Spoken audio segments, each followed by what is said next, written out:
नमस्कार साथियों, भारत से जुड़ी इंटरनेशनल खबरों की इस सीरीज में आपका एक बार फिर से स्वागत है। कुछ इंपॉर्टेंट हाईलाइट खबरों की बात करें तो अभी खबर निकलकर आ रही है कि पहली बार बांग्लादेश की अंतरिम सरकार मोहम्मद यूनुस भारत के सामने झुकते हुए दिखाई दे रहे हैं। दरअसल उन्होंने कल के दिन पहली बार भारत के प्रधानमंत्री पीएम मोदी से फोन कॉल पर बात किया और जो बात पीएम मोदी और बांग्लादेश के बीच हुई है, इससे यह बात पूरी तरह से नजर आ रही है कि बांग्लादेश की अंतरिम सरकार के लीडर मोहम्मद यूनुस भारत की बातें मानने के लिए तैयार हो रहे हैं और उन्हें भारत के सामने झुकते हुए देखा जा रहा है।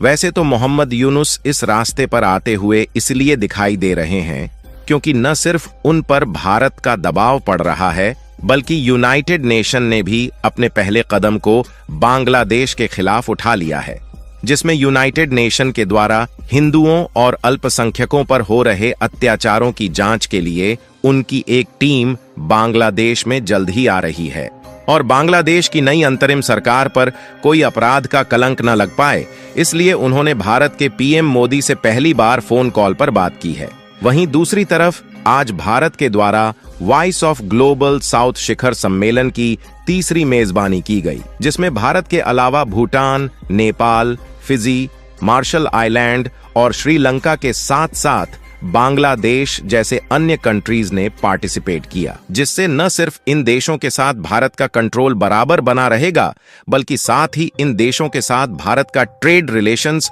और भी ज्यादा मजबूत बनाने की शुरुआत भारत के द्वारा की जा चुकी है। आज की इस वीडियो में भारत, बांग्लादेश, यूनाइटेड नेशन और voice of Global South summit से जुड़ी कुछ ऐसी इंटरनेशनल खबरों को बताने वाले हैं जो कि भारत के नजरिए से बेहद ही इंपॉर्टेंट है। लेकिन आगे बढ़ने से पहले इस वीडियो को लाइक करके चैनल को सब्सक्राइब जरूर कर लीजिए, क्योंकि यह आपके लिए 1 सेकंड का काम है, लेकिन इससे हमारी काफी बड़ी मदद होती है। दरअसल अभी विदेश मंत्रालय की तरफ से सबसे बड़ी खबर सामने निकलकर आ रही है कि इस समय बांग्लादेश की अंतरिम सरकार के लीडर मोहम्मद यूनुस, जो अभी तक भारत का विरोध कर रहे थे, लेकिन इसी बीच कुछ ऐसा हुआ कि उन्होंने पहली बार भारत के प्रधानमंत्री पीएम मोदी से फोन कॉल पर बात की है और दोनों देशों के बीच जो बातें हुई है उसको सुनकर आप भी हैरान रहने वाले हैं, क्योंकि भारत अभी तक जो चाह रहा था, अब उस बात को मानने के लिए मोहम्मद यूनुस पहली बार तैयार हुए हैं।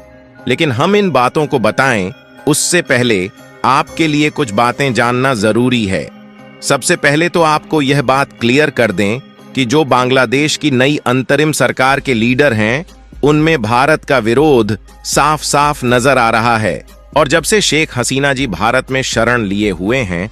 तब से उनकी तरफ से भारत को कई बार चेतावनियां दी जा चुकी है कि भारत उनके मामले में दखल ना दे और शेख हसीना को वापस उनके देश भेज दे। यहां तक कि देखा जाए तो 12 दिन से भी अधिक होने को है, लेकिन बांग्लादेश की तरफ से बार बार कोशिश की जा रही है कि भारत किसी न किसी तरीके से शेख हसीना को गिरफ्तार करके उनके हाथों में सौंप दे। वैसे तो शेख हसीना खुद अपने देश में वापस जाने के लिए तैयार है, लेकिन जब तक वहां के हालात सामान्य नहीं हो जाते, तब तक ये वहां पर बिल्कुल भी नहीं जाने वाली है,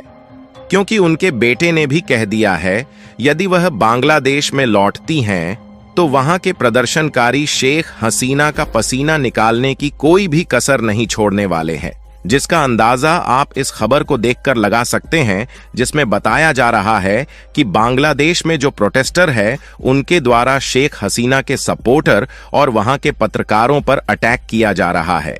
और वह भी शेख हसीना के सपोर्टर पर अटैक ऐसे समय पर किया जा रहा है जब बांग्लादेश से शेख हसीना को देश छोड़कर भारत में आए लगभग 2 हफ्ते हो रहे हैं। और वहीं दूसरी तरफ भारत का जो बांग्लादेश के साथ व्यापार है वह काफी ज्यादा डिस्टर्ब हो चुका है। यहां तक कि भारत के कुछ एक्सपोर्टर का तो यह भी कहना है कि जो सामान बांग्लादेश में एक्सपोर्ट भी हो पा रहे हैं, उनका पेमेंट बांग्लादेश की तरफ से करने में काफी ज्यादा देरी हो रही है, क्योंकि बांग्लादेश के हालात कुछ महीने पहले से ही बिगड़ना शुरू हो गए थे और 1-2 महीने पहले ही बांग्लादेश की अर्थव्यवस्था सड़क पर आ गई थी। इसके अलावा भारत के पॉलिसी मेकर और भारत की ऐसी इंडस्ट्रीज जो बांग्लादेश में अपने अलग अलग प्रोडक्ट को भेजती हैं, उन्होंने इसका अनुमान लगाया है कि बांग्लादेश की अर्थव्यवस्था जिस तरीके से सड़क पर आ रही है और शांत होने का नाम नहीं ले रही है, इससे आगे चलकर भारत का बांग्लादेश के साथ ट्रेड रिलेशंस पर काफी ज्यादा असर पड़ सकता है और भारत के निर्यात में कमी आने के कारण भारत की अर्थव्यवस्था पर भी काफी ज्यादा असर पड़ेगा, जहां पर भारत सबसे ज्यादा सामानों को निर्यात करके कमाई करता है।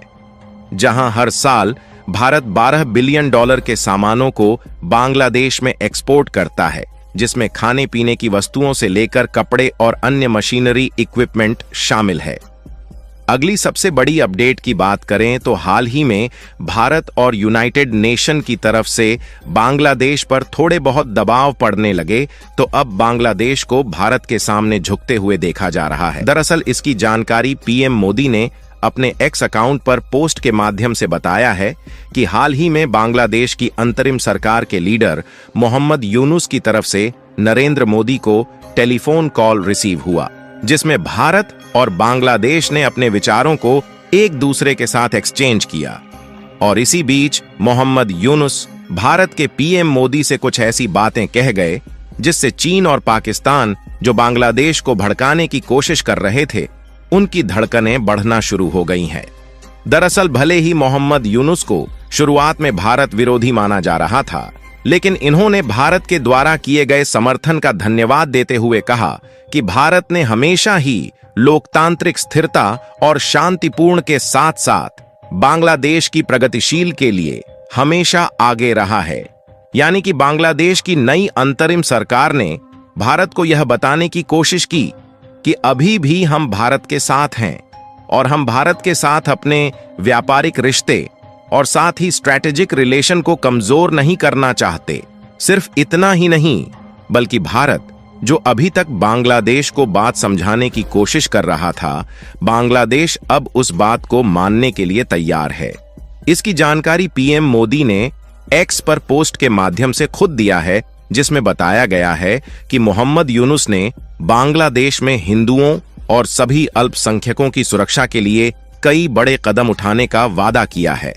वैसे तो यहां पर भारत के पीएम मोदी के पास टेलीफोन कॉल करके बांग्लादेश सरकार की तरफ से यह बात कहना हमारे लिए चौंकाने वाली बात है,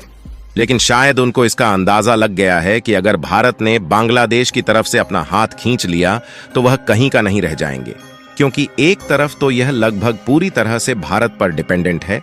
और वहीं दूसरी तरफ यूनाइटेड नेशन ने भी बांग्लादेश के खिलाफ अपने कदम को उठा लिया है और उनकी तरफ से बांग्लादेश में जो अत्याचार हो रहा है, इसकी जांच करने के लिए हाई लेवल की टीम भेजी जा रही है। और इसी बीच आज के दिन Voice of Global South Summit Bharat के द्वारा होस्ट की गई, जिसमें Bhutan, Mauritius, Nepal, Fiji, Marshall Island और श्रीलंका के साथ साथ बांग्लादेश के मोहम्मद यूनुस भी शामिल हुए थे,